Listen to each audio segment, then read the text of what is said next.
Good evening. You're watching Verdict 2014. I'm Ishan Russell, and it was polling day today for the second phase of assembly elections in Jammu and Kashmir and Jharkhand, and both set fresh turnout records. We'll be discussing what this means for these two states in Verdict today. But first, let's take a look at the headlines we're tracking right now. A record 71% turnout in 18 assembly segments of Jammu and Kashmir that went to the polls in the second phase today. Voting reported as peaceful and incident-free.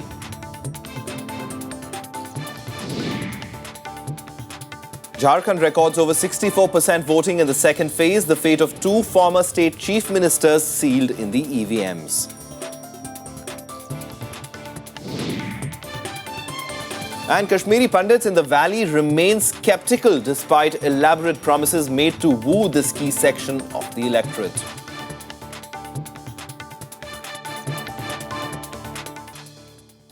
Good news on polling day today. It was peaceful and record turnouts. Yes, Jammu and Kashmir set a fresh voter turnout record today with more than 71% voting recorded in the second phase over 18 polling segments. Over 80% polling, in fact, has been recorded in Riyasi constituency alone. Here's all that and more.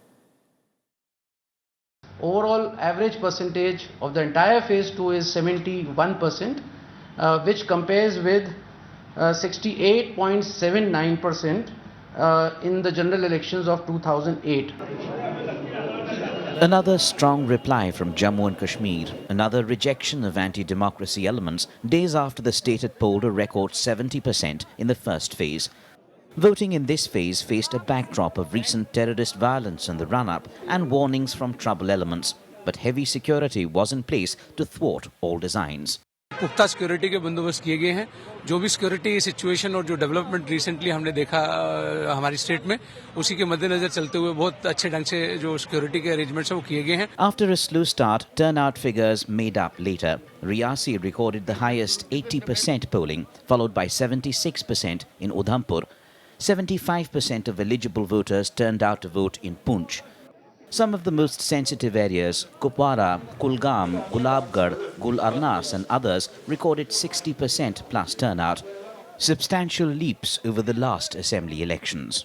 सर्दी में इस वक्त भी आया है कि हमें बहुत परेशानियां हैं, सैलाब भी आया है, यहाँ बेरोजगारी भी है, डेवलपमेंट की बातें भी है, इसलिए हमें पावर की कमी है, इसलिए हमें वोट डालना पड़ता है कि लोकल इंतजामिया, लोकल जो हमारे काम मसाइल है वो हल किया जाएगा। वोटिंग चल रही है यहाँ पे, 6 साल बाद हमें एक बार फिर अपना कैंडिडेट चुनने का मौका मिल रहा है, एक बेटर गवर्नमेंट के लिए, बेटर डेवलपमेंट के लिए आज हम फिर वोट देने के लिए आए हैं।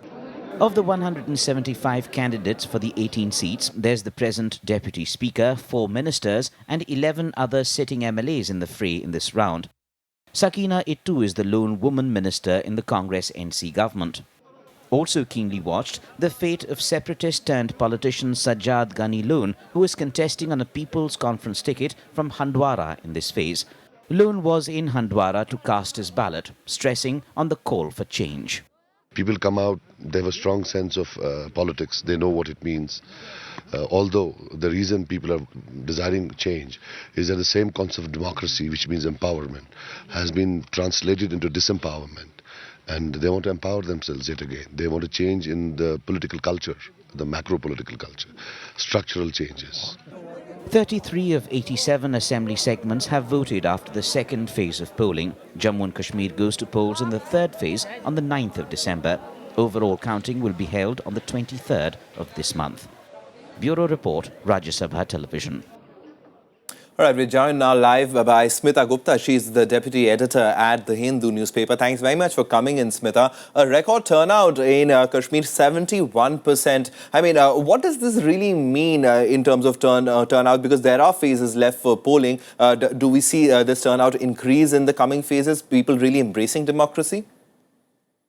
Well, people are looking at this very carefully because some of the separatist organizations had given a call for a boycott. But I think eventually the voters realize that if by boycotting the elections, they may actually end up favoring some other political party, so I think they've come out in very large numbers. Also, I think we need to give credit to the Election Commission itself, which over the last few years has been working very, very actively across the country to increase the polling, by, cleaning out the voters' lists, by actively lobbying with voters to come out and cast their votes. All right, Smita, but in this phase also, over the past 1 week especially, we saw two major incidents happen in the valley that could have dissuaded voters in terms of, I'm talking about the attacks. There was one attack at Lal Chowk in Srinagar, a grenade attack at a camp over there. So, given the backdrop of this, do you think people have finally, as the cliche almost goes, given their choice to the ballot rather than the bullet this time around? Well, first of all, I think of the seats that went to the polls today, only 2 are in the valley. I mean, so that doesn't sort of, it's not reflective of the entire valley. We'll see in the coming phases how the polling turns out. But I think that the fact that people are coming out to vote doesn't necessarily mean that that call for separatism or that separatist kind of sentiment is gone. But I think people do realize that that it is going to be, I mean, that independence or any other option is a very sort of far off option. Meanwhile, what they need to do is to get the best possible development, and to get the best possible development, you need to keep your legislators on their toes. Therefore, if they feel, for instance, that the current government over there has not delivered, then perhaps they might cast their vote for another political party. All right, remember, Kashmir also goes to the polls in the backdrop of the recent floods over there. So relief and rehabilitation, a major concern for voters. And perhaps that could also signify why the healthy numbers are there. But Smita, do stay on with us because we'll be discussing Jharkhand also in a bit with you. In fact, let's talk about Jharkhand. Jharkhand, in fact, recorded a healthy 64% turnout in the second phase of polling in the 20 assembly segments that went to the polls today. Polling took place amid heavy security and a strong contingent of observers and monitors from the centre and the state. This phase had the maximum number of tribal seats. In all the 20 segments in the 7 Maoist-hit districts, keen and enthusiastic queues of voters even before booths opened at 7 a.m. It was brisk polling from the start amid tight security. In just 4 hours, over 32% of the electorate had cast their ballot. The count was 50% plus at 1 p.m., setting the stage for a turnout bigger than the 62% recorded in the first phase. On average, till now, the turnout is known to be 64.99%. 64.99% in the entire state for the second phase for 20 assembly constituencies. And if you add first phase and second phase together, then the turnout is so far is 64.23%. The highest number of tribal constituencies went to polls in this phase. 16 out of 20 segments are reserved for scheduled tribes. Outcomes here will reflect the tribal tilt. That's besides 2 key urban segments. Jamshedpur East and Jamshedpur West are the first truly urban centres going to polls in the ongoing elections, and they will reflect the trend for voting in Ranchi and Dhanbad. In the sustained high turnout, analysts point out signals of a desire for change.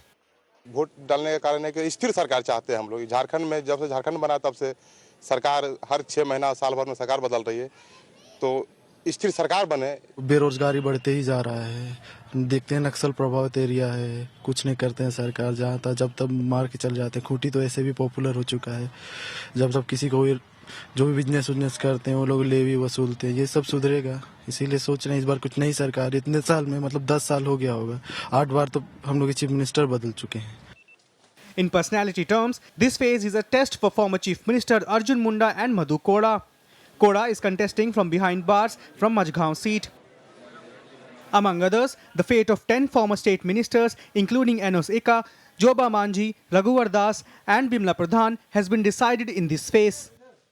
Despite running the state government after snapping ties, the JMM and Congress contested against each other in all the 20 constituencies. The BJP contested on its own in 18 segments. Jharkhand Vikas Morcha and TNC are the other big players. The fate of 223 candidates now stands sealed. After this phase, 43 out of 81 segments of Jharkhand have voted towards formation of the next assembly. Phase 3 is scheduled in exactly a week on the 9th of December. December 23rd is counting day for both Jharkhand and Jammu and Kashmir. Bureau Report, Rajya Sabha TV. And we have with us in our studio Smita Gupta. She's the associate editor with the Hindu newspaper. Smita, talking about Jharkhand, I mean, we spoke, the story spoke about the tribals being the key factor over here to woo the tribal voters. But also one person importantly pointed out over there, stability is a major concern given the verdict last time around. So perhaps the 64% people turning out, that's a high voter turnout, certainly means a vote for stability perhaps this time? Well, I don't know, the voting even last time was also pretty high. I think maybe 2% less or something.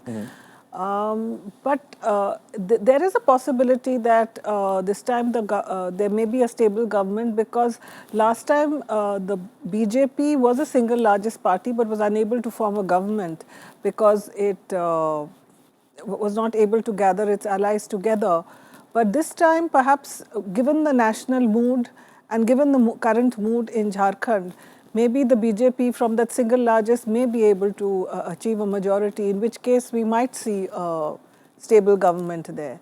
But to read into the numbers, I don't think one can extrapolate necessarily from the numbers. All right, we'll have to wait for what the numbers actually mean in terms of the verdict. But Smita, talking about the issues that dominated these elections, corruption, I mean, is something that for a lot of, in fact, one of the chief ministers in the fray is contesting, former chief ministers Madhu Koda is contesting this time around from jail itself. So is corruption a big talking point over there? The fact that the state has really been not able to achieve its potential?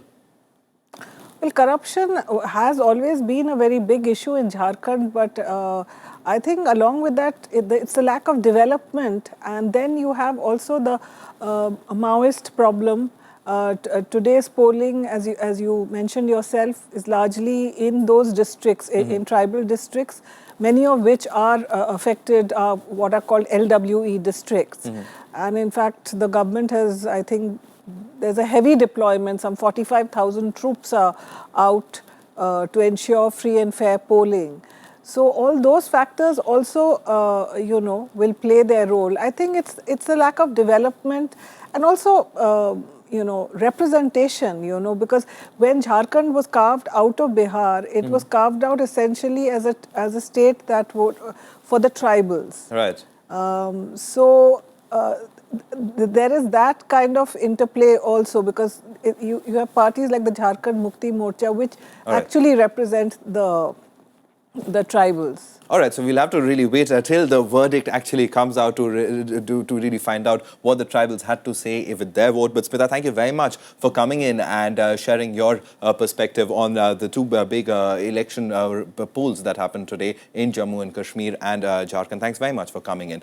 On that note, we'll have a quick wrap-up on Verdict 2014. Kudos to the Election Commission for doing a fabulous job today. And we'll be back tomorrow with more at 7:30 on Verdict. Thanks so much for watching.